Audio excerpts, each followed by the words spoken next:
Welcome to Not Milk Never Milk. Subscribe if you're lactose intolerant. You start by identifying the adapter and why you chose it. This determines drivers and placement.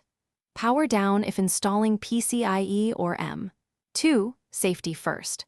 Once done, connect a USB adapter or temporarily plug an Ethernet cable to test. Make sure you have admin rights on the computer, the router SSID and password, and any static IP settings. Download the latest driver package before opening the case so installation proceeds without interruptions, and label cables for easy reconnection. You now perform the core installation. Insert the card, secure screws, and attach antennas. If using USB, use a powered port. Once the OS boots, run the vendor installer. If Windows shows an unknown device, open Device Manager and update the driver manually.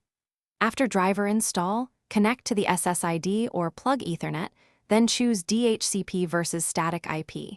Set MTU if needed and preferred DNS. Make sure link speeds and duplex settings match router capabilities. This avoids slowdowns. You finish by validating performance. Run a speed or ping test and confirm the adapter reports the expected link speed.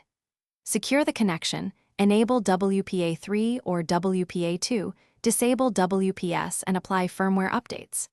If the adapter fails, restart the interface, uninstall and reinstall drivers, or roll back to a prior driver. Try another USB port or PCIe slot to isolate hardware. One key tip: if intermittent drops occur, test with a known good cable or hotspot to determine.